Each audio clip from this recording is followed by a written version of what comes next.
il y a deux choses importantes qu'il faut noter. D'abord, en fait, lors de ce GES, il y a eu déjà 450 rencontres entre entreprises, où donc des gens ont présenté leurs idées, ont cherché des financements, ont cherché la possibilité de vendre leurs prototypes ou bien vendre leurs produits ailleurs, vers l'extérieur, etc.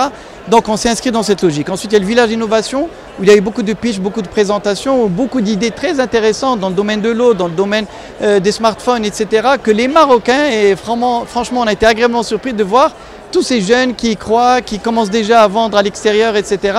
et qui cherchent à développer encore plus leur marché. Et enfin, il faut dire qu'il y a déjà aussi des fonds qui existent, qui ne sont pas assez exploités, qu'il faut faire connaître, qu'il faut développer. On a un fonds de garantie dédié aux femmes. On est le seul pays de la région MENA où on a créé un fonds de garantie en 2013 qui est le fonds Ilaiki et qui prend en charge 75%.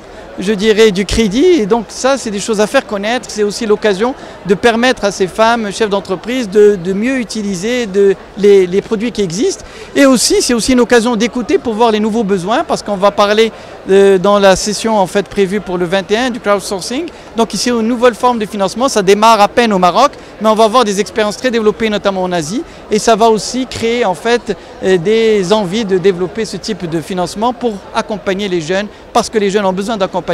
Et aussi, les jeunes ont besoin aussi d'y croire et de réaliser leurs rêves. Nous avons eu des interventions très inspirantes, comme Myriam, comme d'autres qui ont partagé leur expérience et leur savoir-faire. Alors, si vous voulez, ce qui ressort de cette journée, c'est que les femmes se retrouvent dans une situation où ils ont des modèles, où ils ont du leadership, où des femmes ont réussi des choses exceptionnelles avec juste beaucoup de volonté, de pugnacité, de ténacité et de passion. Pour moi, écouter les autres, c'est aussi un enseignement. Donc je voulais entendre mes consoeurs et aussi profiter de leur expérience, et j'aurai d'autres occasions de partager la mienne. Mais j'étais vraiment aussi venue écouter les autres et donc participer par l'échange à cette journée